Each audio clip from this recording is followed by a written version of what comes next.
एक भयानक गर्म रेतीला रण प्रदेश और उसमें दर्द से तड़पता एक पंछी। तेज गर्मी के कारण इस पंछी के पर जल चुके थे। ना वह उड़ पा रहा था, ना अपने लिए शिकार कर पा रहा था। दर्द में कुछ भी बड़बड़ा रहा था, चाह रहा था कि जल्द से जल्द अवस्था से मुक्ति मिल जाए। उसी दौरान आसमान में ऊंचाई पर उसने देखा कि गरुड़ कहीं पर तेजी से उड़कर जा रहा था। उसे पता था कि जरूर भगवान विष्णु का वाहन है और वो उसके सवालों का जवाब पाने में मदद कर सकते हैं। उसने उड़ते हुए अगरूर को तेज आवाज लगाई और अपने पास बुलाया।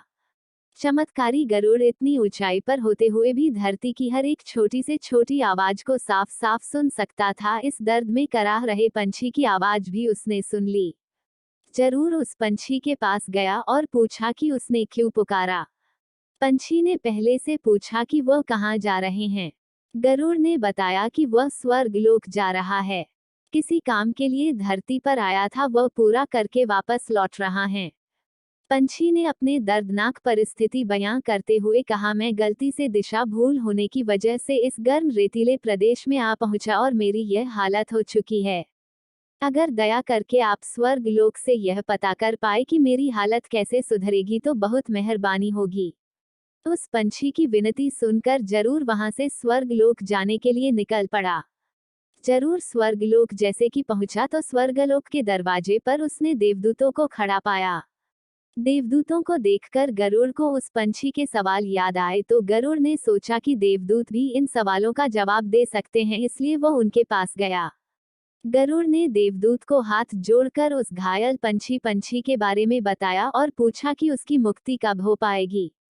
देवदूत ने गरुड़ से कहा, यह उसके पिछले जन्म के बुरे कर्मों की सजा है। वह बड़ा ही क्रूर व्यक्ति था और उसने कई पाप किए थे और उन्हीं पापों की सजा वह इस जन्म में पा रहा है। और यह सजा तकरीबन 7 साल लंबी है। देवदूत की बात सुनकर गरुड़ को उस पंछी पर और ज्यादा दया आने लगी। क्योंकि गरुड़ ने उसकी हालत देखी थी, तो गरुड़ ने देवदूत से कहा कि भगवान कोई तो रास्ता होगा कि उसको थोड़ी राहत मिल सके। गरुड़ के विनती करने पर देवदूत ने उसे कहा कि हाँ, एक मंत्र है जिसको बार बार दोहराने से उसकी हालत में सुधार हो जाएगा। वो मंत्र है, भगवान तेरा शुक्र है। यह वो अद्भुत मंत्र है जिससे बड़ी से बड़ी सजा, बड़ा से बड़ा दर्द कम हो जाता है या कभी कभी खत्म भी। गरुड़ इस मंत्र को लेकर उसी पंछी के पास लौटा और उसे देवदूत से हुई सारी बात बताई और वो मंत्र भी दिया और वहां से चला गया। 7 दिनों बाद फिर से गरुड़ को किसी काम से धरती पर आना हुआ और उसी रास्ते से वह गुजर रहा था। तो गरुड़ ये देखकर अचंभित था कि पहले जो पंछी मरने की हालत में था उसके अब नए पंख निकल आए थे।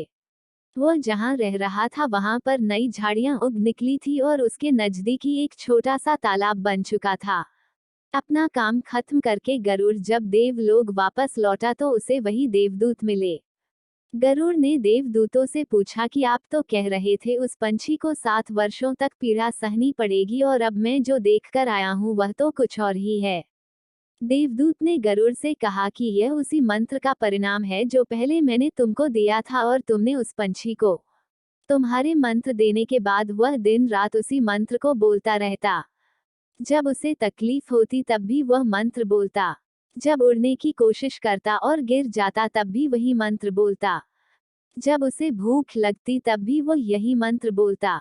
और तुम तो जानते हो भगवान कितने दयालु है। वो अपने किसी भी भक्त को तकलीफ में नहीं देख सकते। बस उन्होंने अपने इस नए भक्त की 7 सालों की सजा 7 दिन की कर दी। दोस्तों, आपको क्या लगता है, क्या हम भगवान को धन्यवाद देते हैं? नहीं, हम उन्हें हर उस चीज के लिए कोसते हैं जो हमें नहीं मिली, लेकिन उसने जो हमें अनगिनत मूल्यवान चीजें दी है उसके लिए हम कभी उसका शुक्रिया अदा नहीं करते। जीवन में पॉजिटिव रहना सीखो। अगर तुम्हें सिर दर्द हो रहा है तो भगवान का शुक्रिया करो कि कम से कम तुम्हें बुखार नहीं आया। तुम्हारे पास छोटा घर है तो भगवान को शुक्रिया अदा करो कि कम से कम तुम्हें सड़क पर नहीं रहना पड़ रहा।